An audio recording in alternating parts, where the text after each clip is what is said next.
벌써 올해도 이제 100일이 채 안 남았어요. 아, 100일도 안 남았네. 와, 그 다사다난했던 2020년이 네. 올해 가장 기억나는 일이 어떤 게? 코로나. 아, 개인적으로요. 아, 개인적으로요? 네. 그 업소가 코로나 때문에 문을 닫은 거. 아, 미안. 그 좌절. 그러니까 업소가 나쁜 곳이 아닌가. 예. 허가가 된 곳이니까 문을 닫았겠죠. 허가가 계란골도 없으면 안 줘가지고. 그 다음에는 한국 증시가 네. 지하 5층까지 갔다가 갑자기 지상 8층으로 올라온 거. 그리고 빅히트 엔터테인먼트의 상장. 아, 지금 환불 논란이 이어지고 있죠. 그렇습니다. 청와대 청원까지. 약간 그 네. 게시판 보면은 조롱하는 댓글들이 대부분이고 BTS 삼행시까지 등장했더라고요. 아, 버티삼. 네. 네. 올해 2020년 가장 기억에 남는 게 어떤 일이에요? 솔직히 이런 얘기를 하기에는 조금 이르죠 지금. 약간 찬바람 불고 뭐 미국의 추수감사절, 뭐 산타 랠리, 내년 증시 전망 이런 거 나올 때쯤 보통 이런 얘기를 해야 되는데. 저는 아무래도 뭐 주식 중에는 테슬라가 뭐 기억이 제일 굵직하고. 대한민국 테슬라 전도사로서 네. 올해 아주 포교가 네. 성공적으로. 아, 이제 내년에도 이제 테슬라 같은 걸 찾아야겠죠. 그래서 뭐 테슬라가 저희한테 주는 의미는 굉장히 크다고 생각을 해요. 그냥 주식 가격이 많이 올랐다기보다는 이 정말 오해가 깨지는 구간에서 얼마만큼 폭발적으로 성장할 수 있는지를 우리가 체감했기 때문에 정말 오해에 쌓여 있는 또 주식, 하지만 성장성을 보여줄 만한 주식들은 내년에도 또 발굴을 해야겠죠. 니콜라. 이걸 그냥 쭉 오해할게요. 네. 니콜라는 네. 네. 오해도 오해도 위험해요. 오해조차. 오해조차. 네. 아, 착각은 자유인데 그렇죠. 위험한 착각 네. 이렇게 보겠습니다. 올해 연초만 해도 사실 코로나가 안 왔어도 그러니까 증시와 경제는 둔화 국면에 들어간다고 누구나 예상을 했었어요. 네. 근데 오히려 코로나가 오면서 그 유동성의 힘으로 증시는 다시 슈팅을 하는 한 해였어요. 희한하죠. 올해 연초에 2020년 최대 리스크 두 가지라고 꼽았던 게 뭐냐면 네. 바로 미국의 대통령 선거하고 그리고 월가 테크 기업들의 반독점 규제. 네. 정확히 또 런던 오빠님께서 연초에 짚어주셨죠. 사람들은 대부분 일어나지 않을 거라고 생각하지만 일어날 확률이 굉장히 높은 그렇죠. 이슈 중에 하나였죠. 그게 왔네요.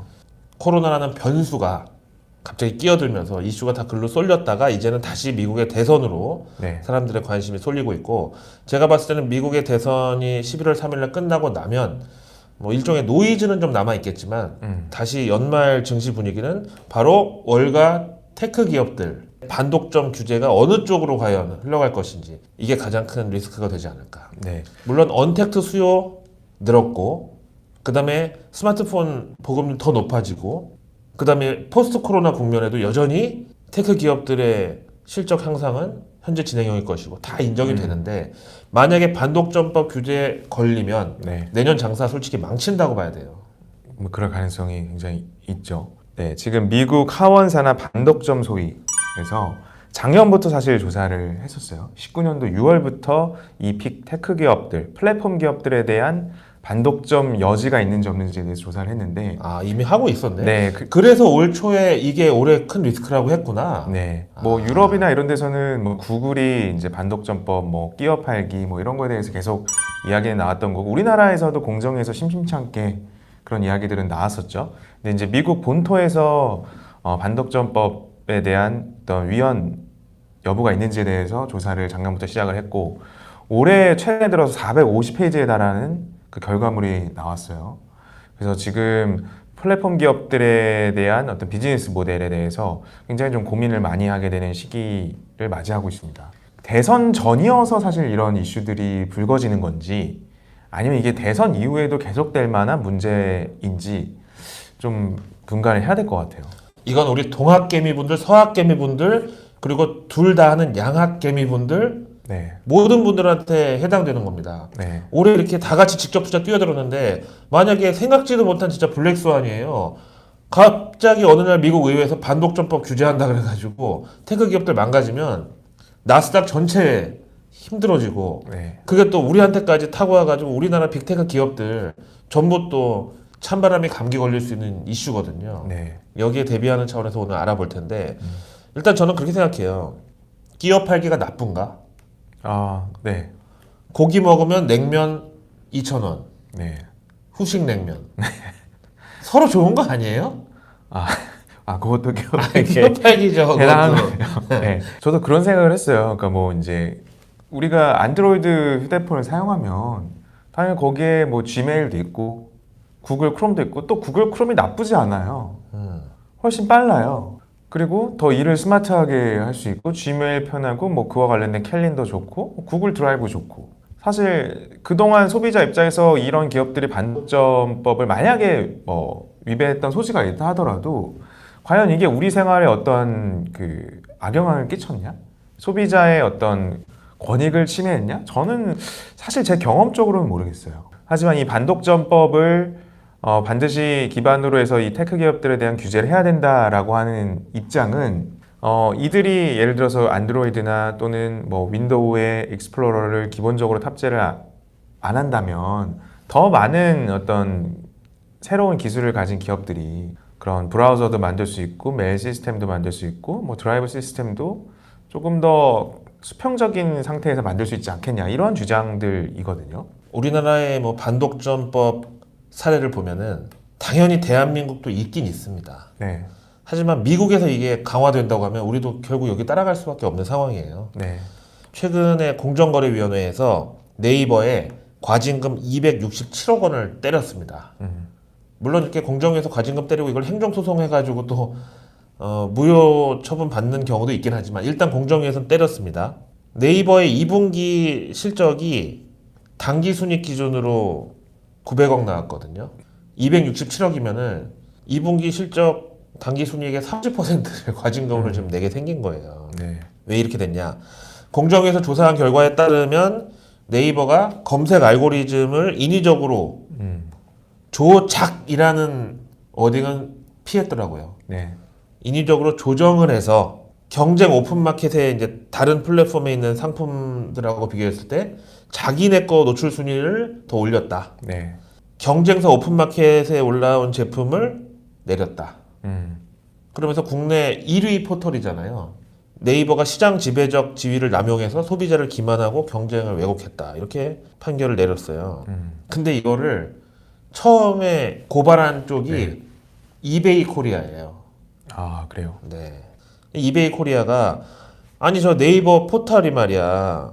자기네 회사, 자기네 네이버 쇼핑, 네이버 부동산 이런 쪽의 서비스를 운영하면서 그러니까 자사 결제 수단 요 네이버 페이를 이용하는 사업자의 상품이나 서비스를 검색창 상단에 우선 노출해주는 이런 식으로 시장 지배적 지위를 남용했다. 네.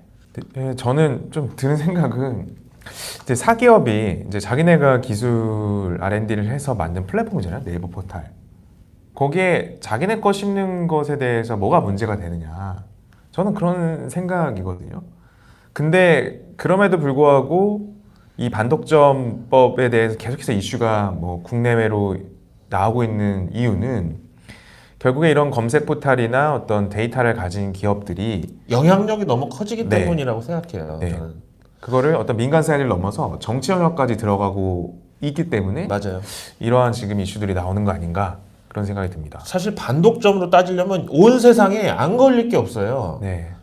롯데백화점 1층에 롯데리아 있고, 뭐 현대백화점 1층에 뭐 자사 브랜드 있고, 네. 피닉스 파크 가면 거기 이제 보관그룹 거니까 네. 패밀리마트 많고 다른 편의점 없고. 근데 이제 문제는 이게 소비자 사이드에서 봐야 되느냐, 법률 사이드에서 봐야 되느냐. 근데 이 키를 쥔 게 정치권이란 말이에요. 그러니까 네. 경제 위에 정치라는 말이 미국도 당연히 해당되나 봐요. 일단 국정감사에서도 이번에 이 얘기가 나왔는데 우리 신사임당이 거의 조물주로 인식되고 있는 스마트 스토어 있잖아요. 네. 네이버 스마트 스토어 판매자들이 문제 제기를 한 건데 네이버의 스마트 스토어를 만들어서 여기서 물건 파는 거 가능한데 이것만으로는 아무래도 매출 증가에 한계가 있더라. 그래서 네이버 쇼핑에도 같이 들어가야 스마트 스토어에 있는 상품 노출이 더 많아져가지고 결국은 네이버 쇼핑 입점 수수료 2%도 스마트 스토어를 열면 어쩔 수 없이 같이 부담해야 되는 그런 구조라는 이런 지적인데 여기에 대해서 스마트 스토어 거래 금액 중에 네이버 쇼핑을 통해서 거래되는 비중이 54%, 그러니까 절반밖에 안 된다. 반대로 절반은 네이버 쇼핑이나 네이버 플랫폼을 통하지 않고 그냥 스마트 스토어에서 거래가 됐다. 네이버 측은 소상공인 창업자 지원을 강조했어요. 스마트 스토어의 정산 기일을 현재 9.4일인데 요거를 5.4일로 대폭 줄일 계획이다. 인터넷 쇼핑몰 주변에 하신 분들 있잖아요. 이거를 홈페이지 만들어 가지고 결제 시스템 붙이고 뭐 법인 내고 얼마나 복잡해. 네. 네이버와 그런 플랫폼을 같이 공유하잖아요. 만약에 그렇게 하는 게 너무 폭리를 취한다. 그리고 시장 지배적 지위를 이용해서 권한을 남용한다. 그러면 사람들이 안 갈 거 아니야. 네. 그럼 장사가 안 될 거 아니에요. 그럼 장사가 잘 되게 좀 더 문턱을 낮춘다든지 또 알아서 할 거 아니에요. 근데 지금 잘 되고 있으니까. 네. 근데 사실 이런 문제는 있는 것 같아요. 제 주변에 이제 그 온라인 요즘에 이제 온라인 마켓에서 창업이 많아지니까 실제로 네이버 뭐 어떤 스마트 스토어나 이런 그 마켓플레이스에 가면 최저가 경쟁이 워낙 심하게 붙어서 있죠. 실제로 네이버 어떤 결제 시스템에 수수료 주고 뭐 네이버 플랫폼에 수수료 주고 하면 사실 이거 판매하는 게 굉장히 어려운 거예요. 판매 그 생태계가. 그래서 실제로 어떤 개성을 갖고 있고 정말 뚜렷한 장점을 갖고 있고 처음 시도하는 어떤 창작물들이나 이런 것들이 쉽게 좀 네이버 플랫폼에서 온라인 커머스를 시작하기가 좀 만만치 않다 이런 의견들도 있더라고요. 근데 그런 분들은 이제 새롭게 이제 자사 쇼핑몰을 따로 구축하거나 어떤 독립적인 지위를 가지려고 하는 움직임들도 많은 것 같아요. 그러니까 저는 이번에 네이버 어떤 스마트 스토어나 또 온라인 마켓플레이스를 장악하고 있는 형태를 보면 이 함정에 빠져서 망한 기업이 있거든요. 아, 진짜요? 야후. 아, 야후가 어떻게 보면은 약간 지금 네이버와는 다르지만 그 광고료 수수료를 받으면 제일 윗상단에 검색 결과를 노출시켜줬어요. 그러다 보니까 실질적으로 쓸데없는 것들이 굉장히 많고 어떻게 보면 소비자들은 최저가를 원하는 사람들도 있지만 뭔가 다양한 어떤 그 제품들을 원하거나 나의 구매에 당기는 것들을 찾아서 움직이는 쇼퍼들도 있을 텐데 그런 것들이 잘 노출이 만약에 안 된다, 네이버 알고리즘이 안 맞는다. 그래서 노출이 안 된다고 하면 장기적으로 외면받을 수 있다. 그걸 깨고 들어간 게 이제 구글의 알고리즘이죠. 그러니까 실제로 저는 경험적으로도 이제 저는 유튜브를 이제 하니까 유튜브 영상을 네이버 TV에도 이렇게 올려봤어요. 근데 실질적으로 그 노출되는 것들이 네이버가 굉장히 적더라고요. 제 개인적인 억하심정일 수 있습니다.